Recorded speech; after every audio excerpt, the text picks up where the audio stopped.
Welcome to Talking Feds, a roundtable that brings together prominent former federal officials and special guests for a dynamic discussion of the most important political and legal topics of the day. I'm Harry Littman. In their efforts to pivot to a campaign against Kamala Harris, Donald Trump and J.D. Vance have been noticeably unsteady on their feet. At an appearance last week before the National Association of Black Journalists, Trump insinuated that Kamala Harris is a changeling who in mid-career had assumed her identity as a black woman solely for political gain. This blatant lie, Harris's strong identification as a black woman dates to her days in college and before, landed with a thud, drawing widespread condemnation, to which Trump, of course, reacted by doubling down. In her response, Harris declined to engage Trump in a national debate over racial identity and authenticity, and simply said, "America deserves better." J.D. Vance, Trump's vice presidential pick, floundered significantly with his outlandish culture war critiques about childless cat ladies and uninspired humor. Vance's missteps prompted what seemed to be growing buyer's remorse among Republicans, who began to murmur that he might have been a poor choice, with some even speculating that Trump could soon utter his infamous phrase, "You're fired." To chronicle the state of play as we move past the initial Kamala Harris euphoria and settle into the nasty, intense, and immeasurably consequential 100 days ahead, we welcome three great longtime political commentators.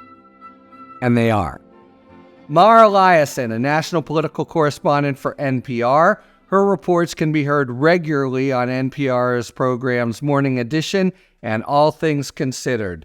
During her tenure, she has covered 7 presidential elections. Before her current assignment, she was NPR's White House correspondent for all 8 years of the Clinton administration. Mara, thanks so much for coming back to Talking Feds. Happy to be here. Zerlina Maxwell, the host of Mornings with Zerlina on SiriusXM's Progress channel and the director of progressive programming for SiriusXM. She previously hosted Zerlina on Peacock.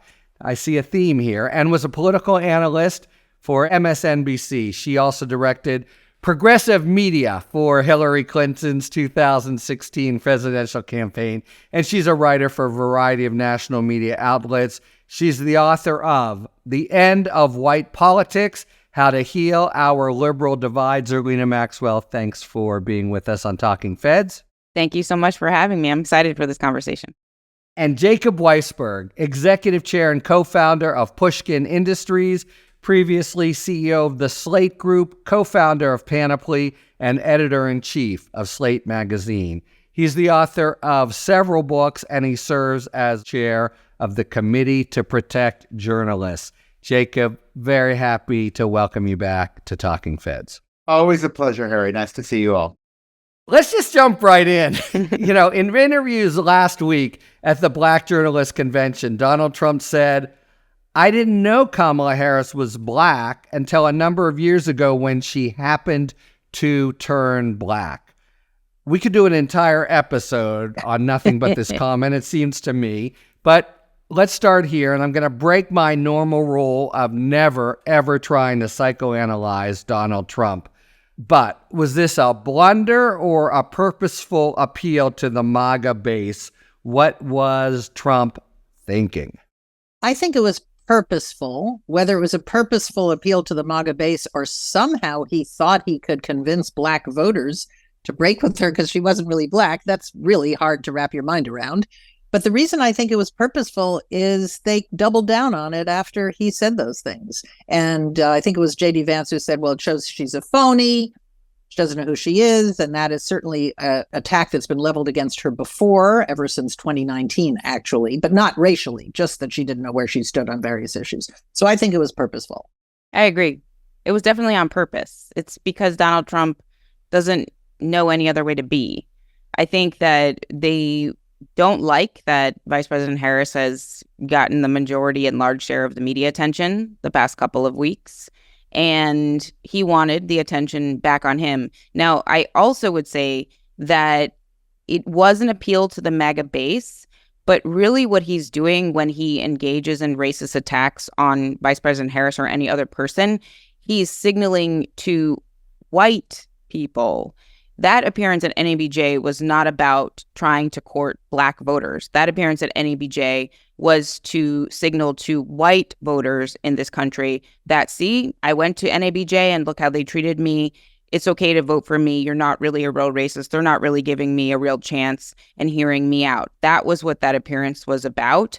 I was really disappointed that they gave him that platform and forum. And I think it is another example of why it's so difficult, no matter who you are in the media, to cover Donald Trump, because unless you're willing to fact check him in real time and call out his racism in real time, he's just going to be who he is.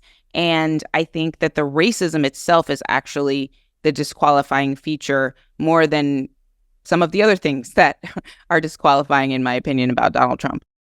Hard for me to make sense out of this one. I mean, it was not just offensive, but just kind of bizarre. I mean, as an act of pandering, it doesn't add up. He certainly, has been counting on getting an increased share of the Black vote, particularly the Black male vote. So maybe there's some kind of calculation there. If you can get Black men to think she's not really Black, she's really something else. But just at the basic level of logic, it was like, well, before you said you were the child of your father, and now you say you're the child of your mother. Well, which way is it going to be? It was senseless. But the game he sometimes plays, I mean, his other comment this week about, to the evangelicals that they'll never have to vote again, that's a more classic Trump trolling move where there's an obvious interpretation that people hearing it put on it. He's saying we're not going to have more elections. He's going to become a dictator. So much for democracy. But he leaves himself enough and out to say, that's not what I meant at all. In this case, he didn't really have the fallback position, but it also wasn't spontaneous. So I would say, actually, it was a weird miscalculation. I see this as kind of birtherism 2.0. Yeah. And this is also mother's milk for him. I mean, he's been like this his entire life. We have heard that his father was like this. So this is very, very deeply ingrained in him. Barack Obama was not really an American. Kamala Harris is not really Black. It's a way to negate your opponent by trying to destroy their identity.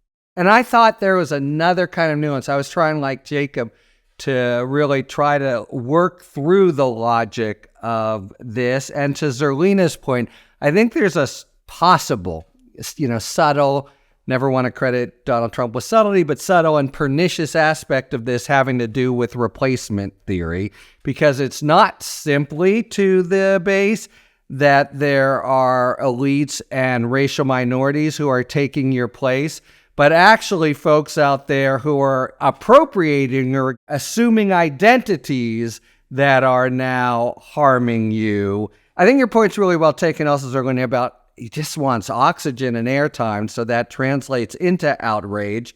But what do you think? Sometimes his blunders fade into the news cycle kind of quickly. Does this one feel different to you? Well, I think that this is a unique moment because there's only about 3 months to go. So in some ways, that's to our benefit. We don't have to see him be racist for that much longer, hopefully, depending upon how it turns out. But I do think that this is something that will resonate with the base of the Democratic Party. There are a lot of biracial people in this country that are quite offended at the idea that they have to choose one identity over the other, or that they're not really Black. And certainly biracial people have heard that from Black people, white people, all kinds of people before. You're not really Black, or you're not really, fill in the blank here. And I think that when you try to put people in a box in this way, in a country as diverse as this one, you're always going to be on the wrong side of the issue.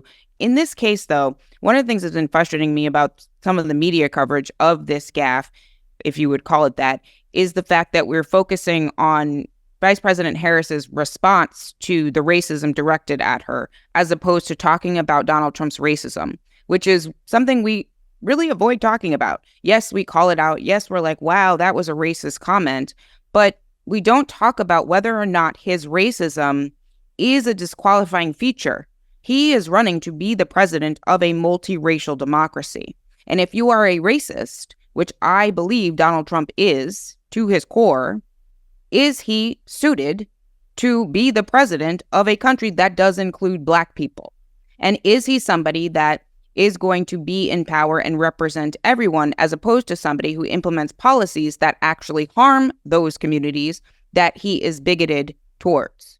Don't you think he's going to be asked about this in every interview with, well, except for super friendly media? I hope so. I'm not saying this is like Gerald Ford, there's no Soviet domination of Europe. But I do think Donald Trump benefits when he's not being covered.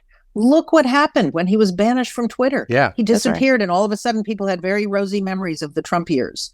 And better to be talking about Biden being too old. You know, he actually briefly stayed disciplined in Milwaukee, but if you heard the whole speech, it didn't help him because he reverted to form. Here he's reverting to form again.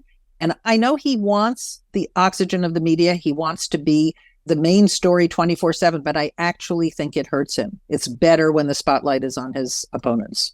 I tend to agree, at least about this one. It's the gift that, is going to keep on giving for journalists, and arguably for Harris. It's so hard to dodge. And by the way, among other things, this is almost beside the point, but it's so insultingly false. Harris has, from college years and before, clearly identified as a Black woman, but I think it's going to be hard to duck on this one because it's such a direct assault on his opponent here. I think Trump is weirdly gaffe-proof because he's a walking encyclopedia of gaffes, and he'll say, 30 more outrageous and offensive things before he can next be asked about it, and then they all just sort of dissolve. But during the debate, I had a kind of double panic. The major panic was Biden was so feeble and incapable of being the candidate. But the other panic was, my God, what if Trump showed this kind of discipline and restraint on an ongoing basis? And it was a terrifying prospect, but he came through. Not to worry. There was no danger. Reverting to form, he's not fundamentally capable. I mean, very few people can change at all. Even fewer people at his age can change in any way, and he can probably less capable of change than almost anyone, even among people his age.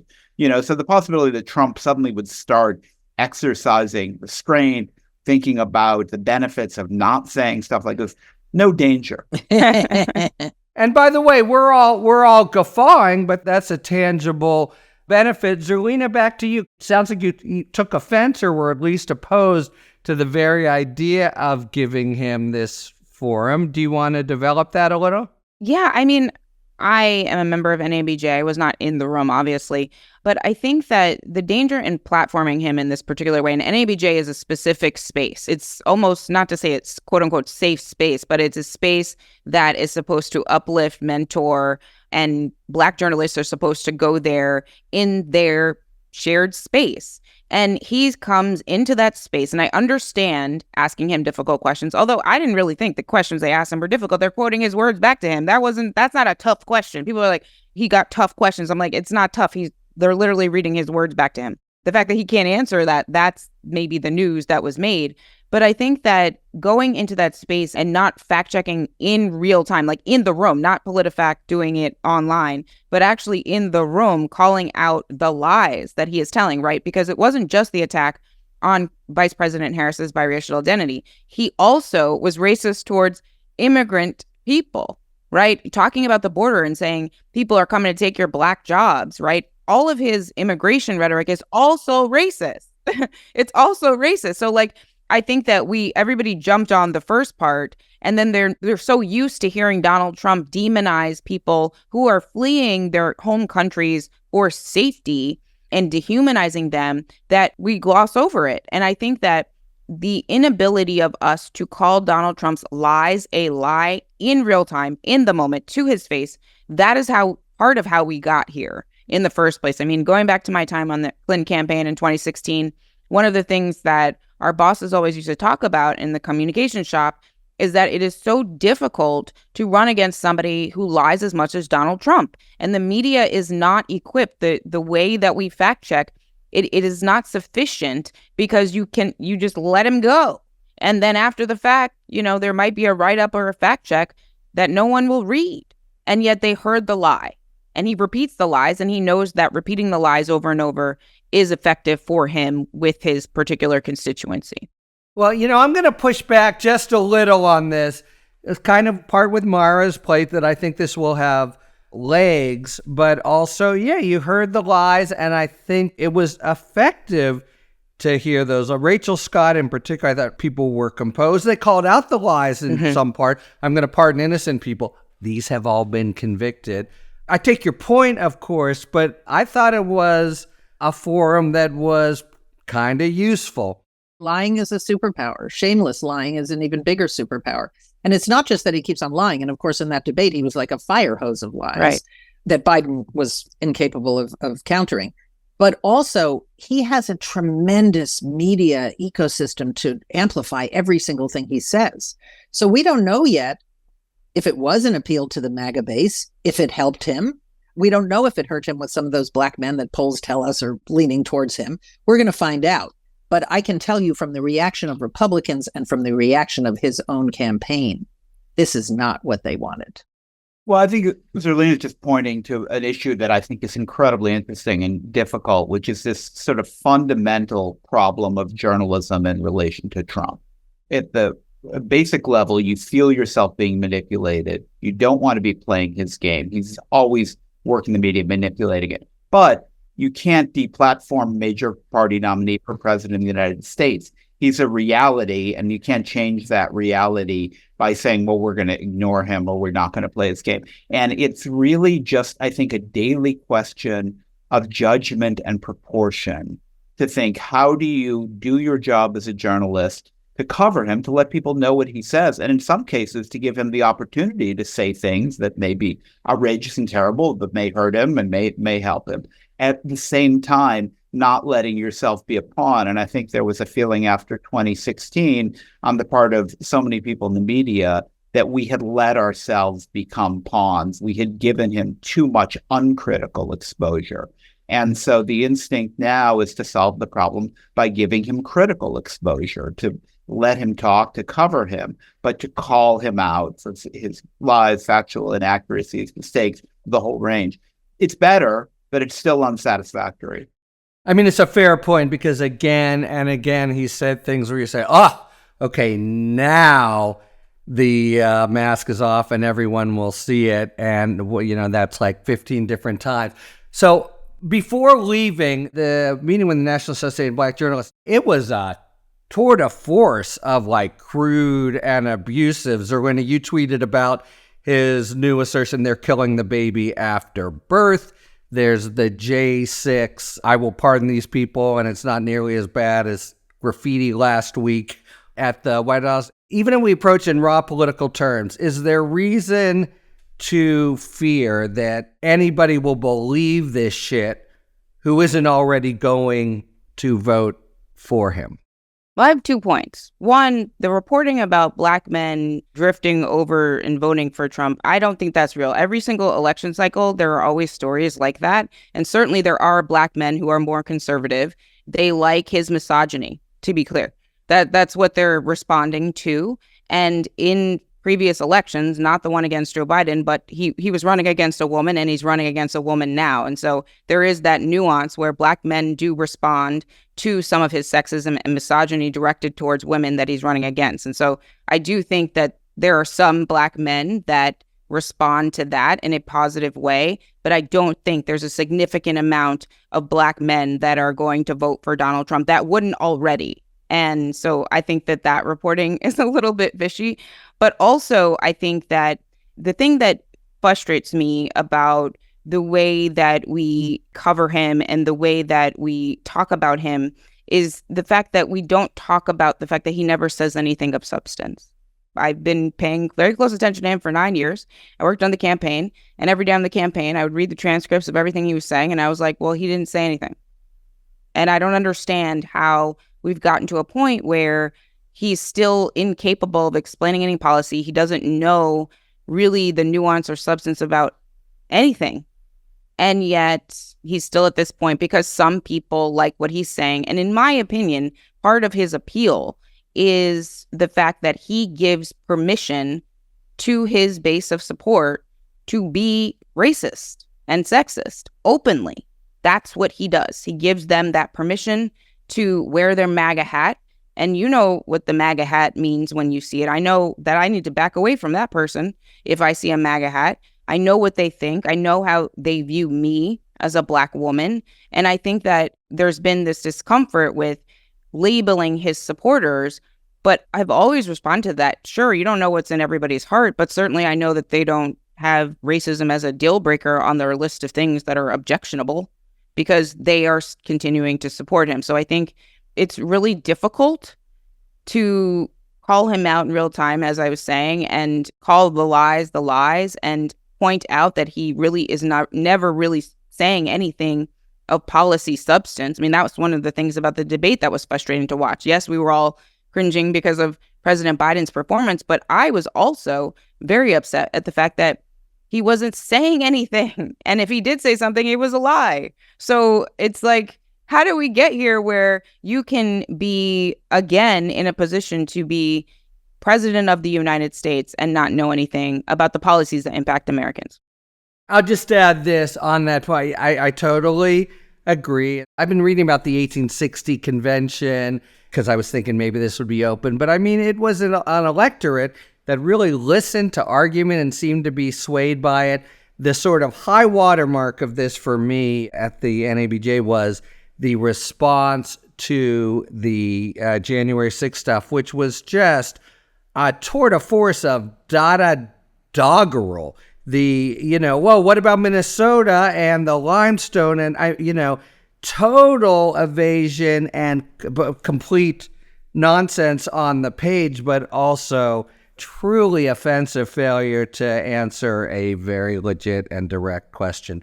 Well, in some ways, it's 'twas ever thus, but we're really experiencing the possibility that some of this stuff we've been hopeful before might stick to him and have an impact. Let's move to his, should we say putative opponent? I think we can say opponent, Kamala Harris. And you mentioned her response. I was sort of impressed with her response to the racist stuff, that she seemed noticeably unperturbed above the phrase saying the American people deserve better, even as a pretty organized group of surrogates were out there calling him completely unhinged. Do you see this as the sign of what's to come? Her trying to be presidential or not take the bait and leaving it to surrogates? And how do you think it plays? I think it makes sense. That was a conscious choice. She was super dignified about it. She didn't get a fight with him. She didn't try to prove anything, her ethnicity. I think it was pretty presidential. Look, there's no mystery why he said in 2016, Trump, I love the poorly educated. The less people know and the less people pay attention, the better he's going to do. But I also think that Harris is benefiting. This entire news cycle since she was wrapped up the delegates has benefited her. And people are starting to pay attention. They weren't paying attention. People were tuned out. News consumption was way down. Who wanted to pay attention? Biden versus Trump. Yuck. Like they knew what they felt about these guys. They weren't paying attention, but now people are paying attention. And I actually think attention is bad for Trump. I know he doesn't see it that way, but unless he's going to be the incredibly disciplined person he was in that debate for, a few minutes, attention is bad for Trump. I think she has no other choice but to respond in a dignified way. I do agree. It was to demonstrate that she's presidential and that she's going to rise above the nonsense. And so that's why you see surrogates out talking in, real terms about how unhinged he is and how racist it was. She doesn't have to prove anything. And certainly this isn't the first time anyone has ever in her life questioned her Blackness. Biracial people have to deal with those kinds of questions all the time. And I also think that her ability to not take the bait is a demonstration. I mean, Toni Morrison famously said that racism serves as a distraction. And in a lot of ways, I believe that too, right? I wish I could go outside in the world every single day and not have to deal with racism and sexism. Not that I have to deal with it every single second, but when it does come into my space, I'm like, come on, I just want to live my life just like everyone else and not be bothered by this type of bigotry. And so I think her ability to ignore it is a good thing, but the rest of us should be talking about it. Because the reason why we are in this situation where Donald Trump has all of this support, a third of the country, is because we're evolving into a multiracial democracy where very soon white voters will be a minority of the electorate. And that is a fact that is creating the MAGA movement and backlash to America's evolution to that place. And his movement is a response to our evolution. That is why it exists. That is why they are mad.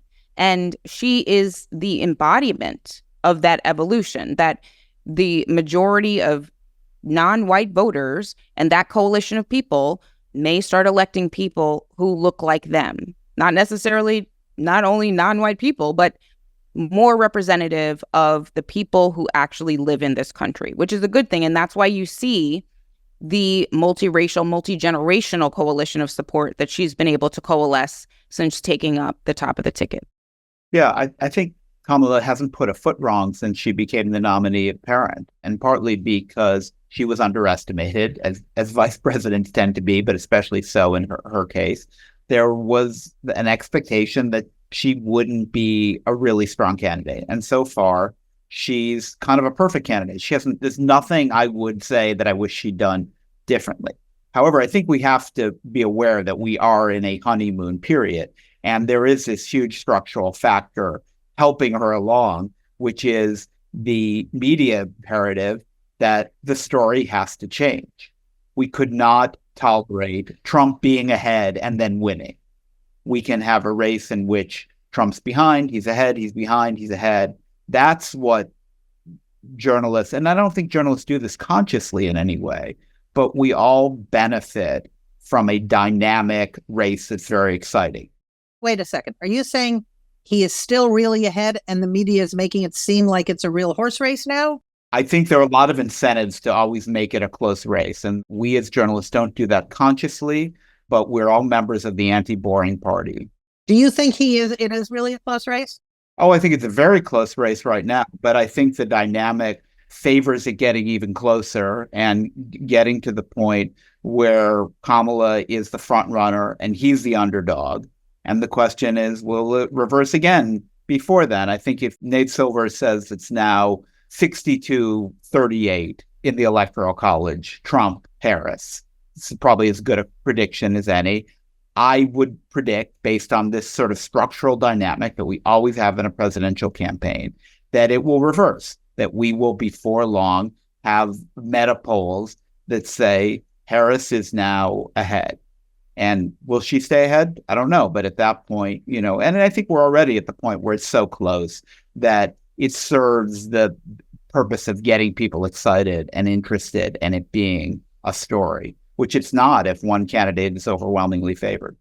Let me follow up one quick question on that, Jake. I agree that the press works in that fashion. We got 100 days to go, not very much, and a funny little 2.5-week period here before the convention. Do you think that the honeymoon lasts at least that long? And if so, it eats up a fifth of the remaining time. It would seem like a kind of an odd time to be pulling the rug out from under her. Do you think she goes into Chicago in this honeyed period? Yep. She gets a boost from her vice presidential nominee, whoever it is, and there's a honeymoon for that person. And then there's a convention bump. These are all phrases that we use to sort of, explain what's happening. If you wanted a prediction, I would say that wave doesn't crest until Labor Day or after Labor Day. And then it doesn't mean it's going to strongly reverse, but I think she has the benefit of this dynamic until she's clearly ahead. Or not. I mean, I'm just kind of want to get clear on what Jake is saying, because polls matter, and that's how the press makes its kind of hive mind around this. And if she can't change the dynamic, yes, she's closed the gap because she got, young people and minorities back. I don't know how well she's done with white people who are voting for Biden. But if she can't actually show that she's pulling ahead, then she doesn't do that. I mean, I don't think the media makes up for that by their ingrained desire for an exciting horse race. They work with what they have, but it's fair to say we're in the classic dynamic of the last 8 years that she's going to win the popular vote, and it feels a lot like back to at least June 26th. You guys have both mentioned new voters and young voters. I want to follow up there because such a contrast. He now is the oldest guy ever, and he looks it and he acts it, and she has had this display of certain youth memes and Megan the Stallion and the brat stuff within youth culture. How is she positioning herself? What is she aiming to say about her and her candidacy? So one thing I would say is that this is the unique election where, because the runway is so short before Election Day, I'm not sure the media narratives actually matter. I'm not even sure the polls actually matter because younger people generally are not captured in these polls unless they're polling specifically like next generation polls that are polling Gen Z. And one of the things I've been thinking a lot about is whether or not the normal sort of media cycles, the ebbs and flows that Jacob was talking about, will matter in terms of her ability to mobilize those young people who are making those memes and mobilize the millennials that are a little bit older than them. I'm an older millennial, and this is an election where 40 million people in Generation Z are eligible to vote. If you add that to millennials, I think there's like 72 million millennials. That's a very large voting block. And so this is why these memes that sort of seem not silly to older people, but people don't really understand what's happening. There's a language that's happening right. online that people are like, I don't really understand the coconut tree or with the brat memes. And they're not understanding that if you go on to TikTok, depending upon what your algorithm serves up to you, my algorithm right now is all Kamala Harris edits. It's all coconut tree. Also, though, it's JD Vance saying, I'm never Trump guy, and people dancing to that. So among young people right now, there's a solidifying view that JD Vance is, he hates childless cat ladies, right? And that he says these offensive things about people who do not have kids or who are not parents. And he's completely out of touch with what those people think about choice and about so many other issues. And they love Kamala Harris. And one of the factors I think people might be missing is the reason why the race is so close and was so close even when it was President Biden is because young people were not engaged. They were not paying attention. I mean, no, there were a lot of people not paying attention, but young people were not excited and they were not engaged, meaning that they were not out organizing. They were not talking to their friends. They were not making sure their friends are registered to vote. They were not going to a 10,000 person rally and rapping along to Kendrick Lamar, which is a signal, right? So when you see, the president of the Georgia Democrats going viral because he's singing word for word the Kendrick Lamar song that is the song of the summer, right? Like, it is the song of the summer. He's singing that, going viral at the Kamala Harris rally. Most kids are not watching MSNBC. They are not watching CNN. They are not watching news. They are not necessarily even reading it. They're looking on TikTok. That is what they're doing. And so they are consuming what is happening in the presidential campaign based on what is on their For You page. And right now, Kamala Harris is on their For You page in a positive light. Now, I don't know if that's going to change, but I do think that is going to matter because they were not engaged before and now they are engaged, and they very much care about the issues that she's talking about, right? They care about gun violence. They care about abortion and the overturning of Roe versus Wade. It's the first time in their lifetime where they have fewer rights than they did before. They know the direct impact of that. If you're college age and you're making a decision about where you want to go to college, maybe it's not Texas, because now you may be risking your life in going to a school in a state that has one of these crazy abortion bans because you may not be able to access Plan B or the type of contraception you need, or even the type of care to keep you alive if you have a complication or an abortion, obviously, because of the bans. So I think that they're engaged on those issues. But beyond that, I would say also, she talks about climate change. JD Vance and Donald Trump don't even believe climate change is real. The kids understand the policy issues in a way that I don't even think our generation really did. And Gen Z is now engaged and activated, and that is going to matter. That's something that the polling, Nate Silvers of the world, they're not capturing that because that's happening actually in real time in the last week. And I think that it might be one of the undercovered stories that we talk about after the fact, depending upon how this turns out, and depending upon how many of those 40 million Gen Z voters actually vote. But I think the idea that young people don't vote, which is what normally the media talks about, is not going to apply to this election. The kids are engaged. They are paying attention. Now they're going to need to organize and mobilize and turn out and vote to make whatever they want to see happen in the future a reality. But I think this election might be the year where we say, oh, wow, the young people, they did vote. Because right now, they're paying attention to the presidential election. You might not understand it because it's memes, but they're paying attention. The reason why this is so important is that this is organic. President Biden, who has all those same positions, by the way, on what you just described, on Roe, on climate change, on gun violence, he spent tens of millions of dollars. He was pushing on a string. It didn't do anything. It was like pouring it down a black hole. She just picked up a few cool things, brat and coconuts and whatever, and it's organic. I mean, okay, can I just make a complete confession?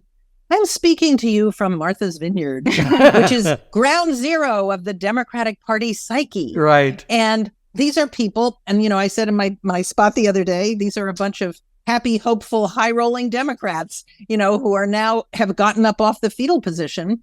What Zerlina just said is so important. They have absolutely no idea what she's talking about, but they know it's good. It's right. It's true. Yeah. But one thing I think they should understand, and at the risk of making a hair-splitting distinction, social media and pop culture are overlapping but different phenomena.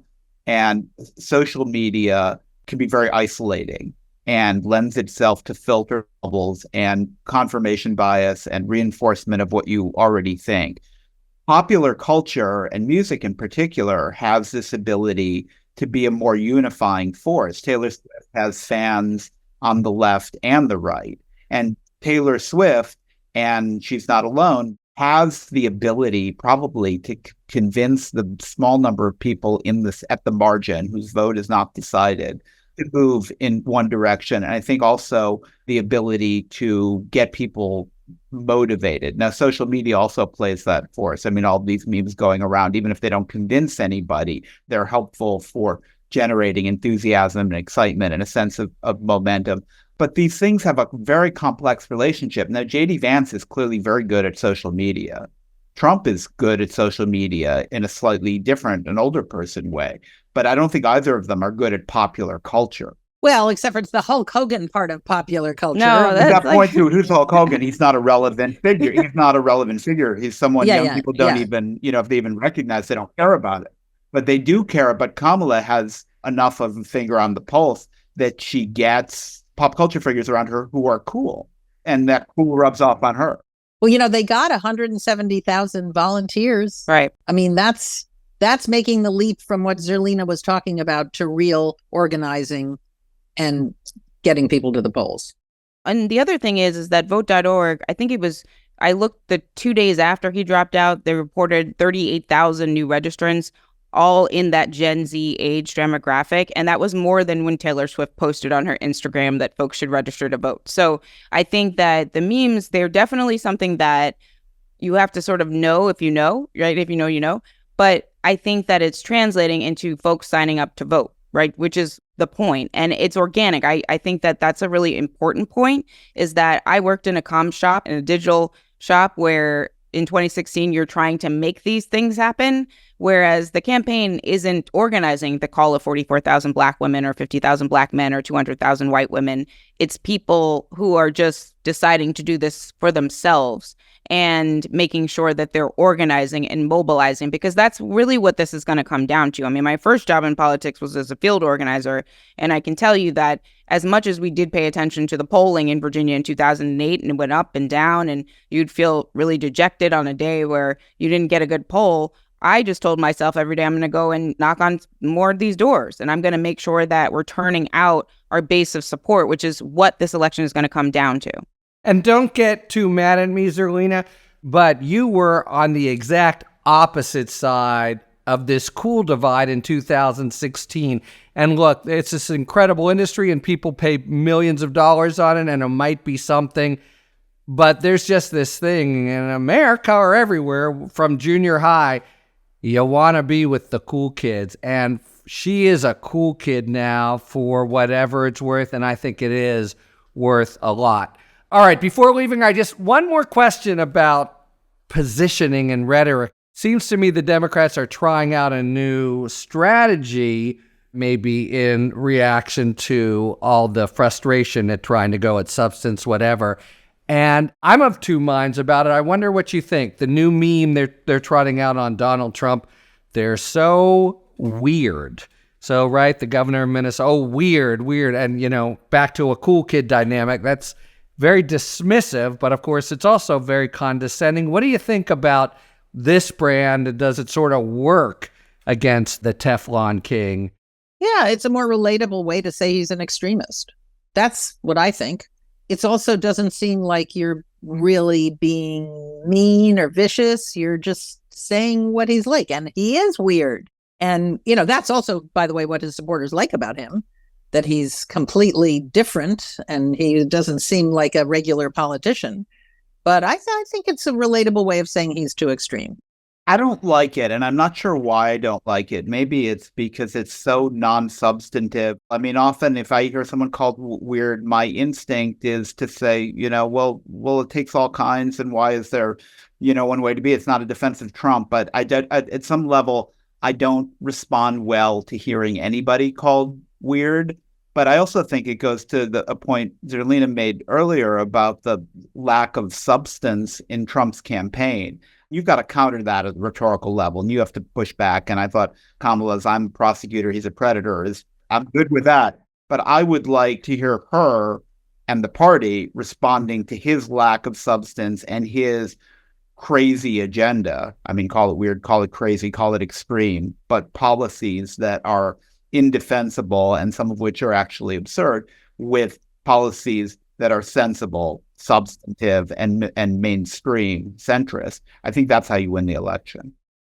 I think that it has a short shelf life, right? So I think obviously it comes from Tim Walz saying it on TV, and then it became a thing that the campaign started using. And I think it's simpler language to describe things that are weird. And they also coupled it, I liked, with gross, because it is weird and gross to have the position that you should surveil pregnant people. That is weird and gross. And we should actually be okay with saying that as Democrats who don't support that type of policy. So I understand that we want to have sort of the substantive dialogue and debate about the policies that we want and support. But I also think that we should be able to call it weird and gross to surveil pregnant people, or, many of the other things that they're describing as weird. I don't think it has a long shelf life. I'm not saying that this should be the central component to their message, but I think that, one of the things that was missing in 2016 is any space to really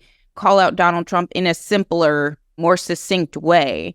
And it was always a frustration. I mean, I remember so many meetings where we would talk about the ways in which Hillary Clinton could, maybe say nothing at a press conference, be like, the economy is going to be great, and walk away, just to make the point that that's basically what Donald Trump does. And yet nobody has any problem with that. But I think that oftentimes Democrats can get too caught up in all of the details as opposed to just maybe calling somebody weird and gross. That's the very idea, that white paper propensity of Democrats. Right. Yeah, but let's use our words. I mean, an attempted coup d'etat wasn't weird. I agree with you on that. It was vile. I mean, I think in a way, part of what I don't like about it is that it doesn't engage with how serious a threat we're up against and how fundamentally ill-intentioned and malicious Trump is, and the Republican Party under him has become. That's been a real struggle for the Biden campaign. They tried that. His whole campaign was based around Trump as a threat to democracy, which was too abstract for people to understand. I agree with everything you're saying. I mean, January 6th was a huge deal, but it wasn't working. And I think the task you just assigned them is the right one, but they did try, and they couldn't come up with something that didn't seem abstract to people. I think people have so little information about what democratic institutions are and what they do that they couldn't tell when they were being undermined. Yeah, Maura, I thought you made that point really effectively in contrasting with Harris's campaign messaging and this notion of abstraction.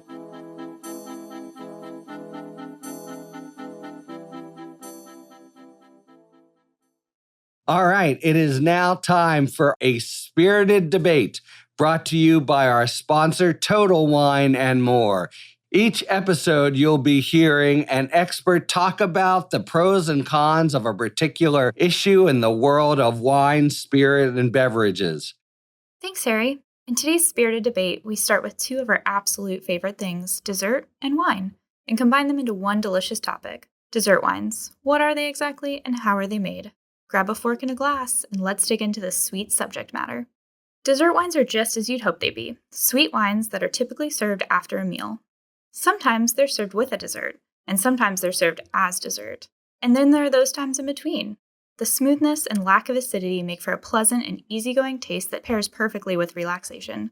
I reach for dessert wines when I'm craving something sweet to enjoy while unwinding in the evening or after a big meal. To make a sweet dessert wine, the fermentation process is halted just prior to the yeast converting all the sugar to alcohol. Interrupting the fermentation ensures that there is sugar remaining in the wine, which gives us that sweetness we crave. But the amount of sweetness varies from wine to wine, and there's no shortage of options. Just pop into Total Wine and More, and you'll see many, many varieties from ports to ice wines to Sauterne and to Hungarian Tokaj. Dessert wines come in both still and sparkling too. They're also made from both red and white grapes. And they can be served chilled in a small glass or room temperature, proving that really, when it comes to dessert wines, anything goes. Hungry? Thirsty? Maybe a little of both? Stop into your local Total Wine to check out our large selection of dessert wines, and feel free to chat with a helpful guide for a recommendation. Cheers! Thanks to our friends at Total Wine and More for today's A Spirited Debate. All right, let's spend a few minutes on who's been an important supporting player already in this discussion. J.D. Vance, beginning to look like another link of the chain that Trump has to carry, even leaving aside, and how can you, the indelible past insults of Trump as America's Hitler and the like. He's got his own eyebrow-raising series of offensive claims that are drawing in lots of folks. So yeah, let's start here because you had things to say about it, in particular, Zerlina, the childless cat ladies who are miserable at their own lives. J.D. Vance, discuss. Well, as a childless cat lady, I do have a lot of opinions about this because he's basically saying that people that don't have kids don't have as much of a stake. That was the other part of the quote in that one clip. They should have less voting power. Right. Actually. We should have less power because we don't have a stake in the future of the country. And I think that basically by ostracizing people who don't have kids or who can't have kids, we should say, and likening us to childless cat ladies, what I heard is jealousy.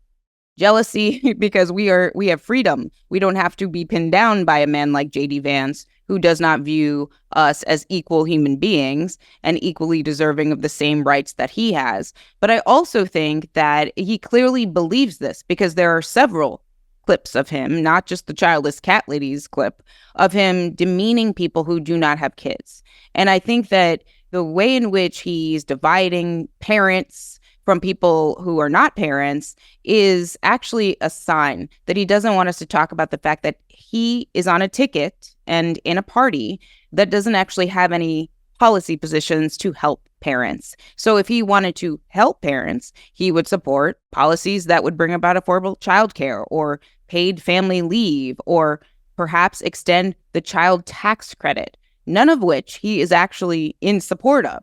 So the idea that women have a particular place and our role is to be mothers and wives, I'm like, listen, dude, this is 2024, okay? And if women want to make the choice to not have kids, or if women are in the unfortunate position where they cannot have kids, you shouldn't demean their life choices.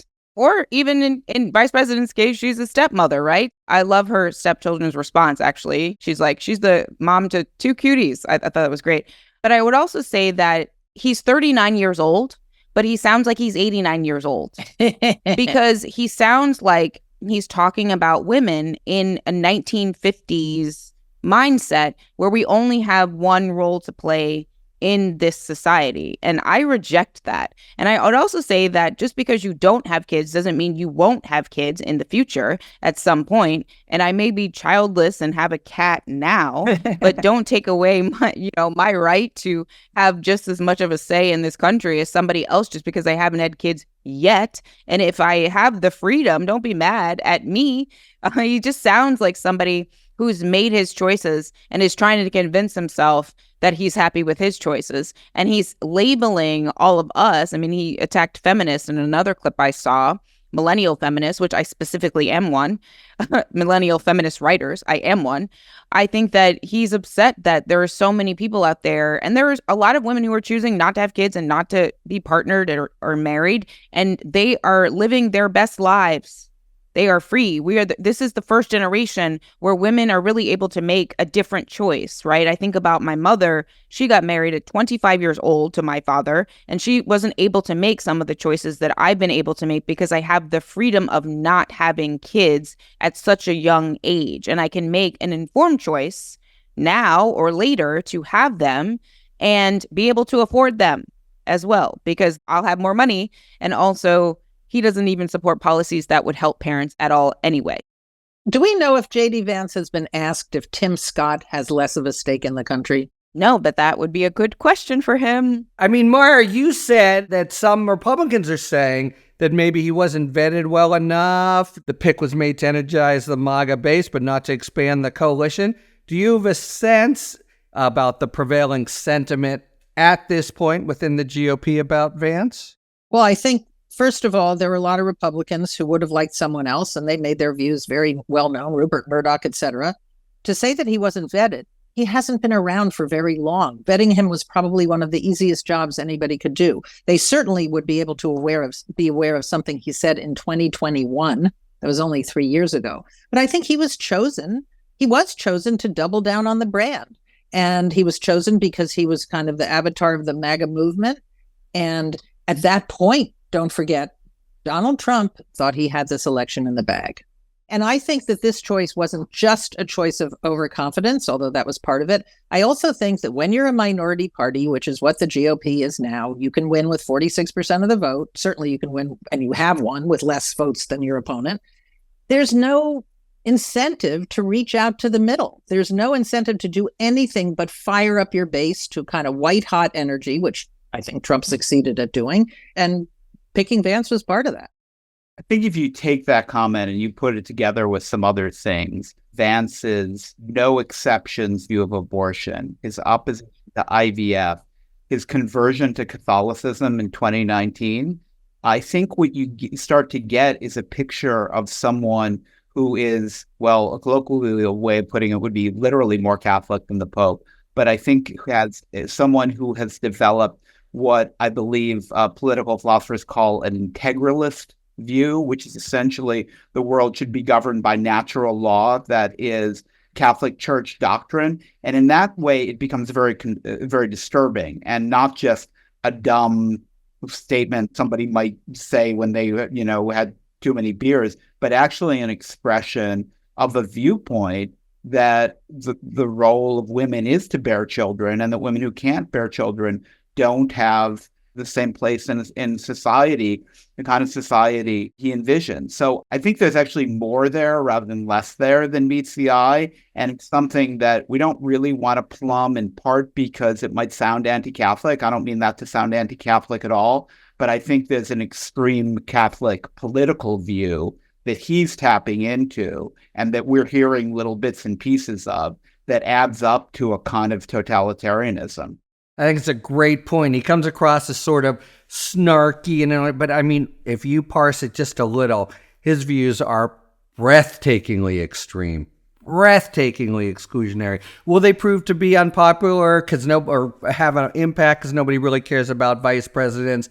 It's hard to say, but everybody, even the most MAGAites, have in their social circle people who've made other choices and the like. I think it's a great comment. 39 looks like 89. Dress him up in a Cardinals red and put him in the 50s. And he's like the craziest Cardinal O'Connor plus that it's amazing. And their views he's adopted, Harry. That to me, that's the important point, is that when I read Hillbilly Elegy when it came out, I don't think those were his views then. And we know his views were anti-Trump. He thought Trump was comparative to Hitler. He thought he was a dangerous extremist. And he has adopted these views through some combination of political opportunism and genuine philosophical belief. I'm not sure which is worse. One doesn't exonerate him more than the other, but the combination is kind of unbeatable. I guess I'm less concerned that he doesn't really believe what he's saying than that he does really believe what he's saying now. I think it's a great point. I think he casts about for a philosophical basis for some of his ideas, and this is where he's landed, and it is really alarming. I really wonder which is worse, that he's a political opportunist or that he genuinely believes these. I don't know which is worse. He certainly has made no effort to explain them or back away from them. He's actually doubled down on them. I will say, as a sort of vice president kind of snarky jokester, he's got some real improvement to make. That like Mountain Dew, ha ha ha, pretty lame, I gotta say, back on the old who's cool and who isn't. And who drinks diet Mountain Dew? Yeah, man, oh that man. That was just also strange. Okay, we're out of time, just about, except for our final Talking Feds feature of Talking 5, where we each take a question and have to answer in 5 words or fewer. So it's back to our sort of young memes theme with Kamala Harris, Megan Thee Stallion. I do know who she is, and I have to say I know her most famous song, and let's just leave it at that. Coined the phrase, hotties for Harris at Kamala's Georgia rally. What would be another slogan idea of 5 words or fewer for Kamala Harris? Anybody? Well, I have a question. My 5 words are in the form of a question. Does Trump know anyone biracial? I like that. Mine was cat ladies for Kamala. I'm going to go with Kamala Harris for president. Phew. I like that with a P. And this is the first time it's happened to me. A guest has stolen my thunder. I had childless cat people for Kamala. So I'm going to go with my second choice, which is parents with dogs for Kamala. Thank you very much to Mara, Zerlina, and Jacob. And thank you, listeners, for tuning in to Talking Feds. If you like what you've heard, please tell a friend to subscribe to us on Apple Podcasts or wherever they get their podcasts. And please take a moment to rate and review this podcast. You can also subscribe to us on YouTube, where we are posting full episodes, talking books, and daily bonus video content from me explaining the big developments in the news. You can follow us on Twitter at Talking Feds Pod, and you can look to see our latest offerings on Patreon. Talking Feds remains one of the few completely independent productions, so if you like the work we do and are inclined to support the show, joining our Patreon is the best way to do it. Thanks for tuning in, and don't worry, as long as you need answers, the Feds will keep talking. Talking Feds is produced by Catherine Devine, associate producer Gabriella Glick, sound engineering by Matt McArdle, Rosie Dawn Griffin, Hamza Mahendranathan, David Lieberman, and Emma Maynard are our contributing writers. Production assistance by Akshaj Turbailu and Anna Salvatore, and a special shout out this week to Anna Salvatore, who will be leaving Talking Feds to begin her senior year at Princeton. Our music, as ever, is by the amazing Philip Glass. Talking Feds is a production of Delito LLC. I'm Harry Littman.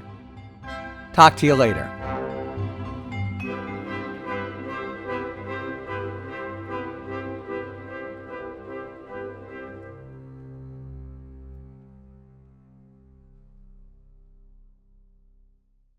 Hey, now it's time for a new section of the show, Talking Back. This is a special segment featuring a question of the week that we've gathered from one of our Patreon members who can phone in questions. If you like the work we're doing at Talking Feds, joining our Patreon is the best way to support the show. Our Patreon link is in the episode description. You get a lot of stuff, including monthly Q&As and my op-eds, and it only costs $7 to join. This week's question is from Barry Goldman. What the hell is happening in public corruption law, and why? It's a really good and observant question, Barry, because there's no doubt that the Supreme Court is really making it hard for Congress to write certain public corruption laws and the Department of Justice to prosecute them. And I think a few things are going on. The court is generally concerned that there's too fine a line between normal legislative or governmental horse trading and, that's what officials do. They promise services, they deliver things, etc. Of course, they don't normally get paper bags filled with money or gold bars in return. Nevertheless, the court seems ultra solicitous of the possibility that these laws become traps for the unwary who are just doing regular, maybe even regular sort of down and dirty political activity.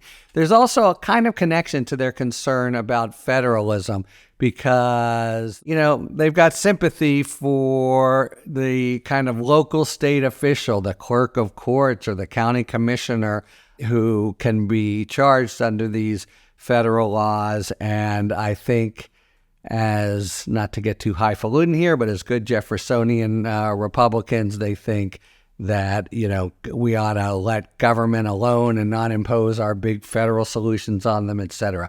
I think that's also in play. As a former DOJ guy, I think the court actually goes overboard, and the laws that they are striking down are not so hard to parse and not so hard to know when they've been transgressed. One thing the court will sometimes do is take a case where the facts are clear enough, but strike down a law because of other potential applications that could be more along the border. So it's clear, though, Congress, when it writes public corruption law, has to turn square corners, especially with this Supreme Court. Excellent question. And thanks, Barry.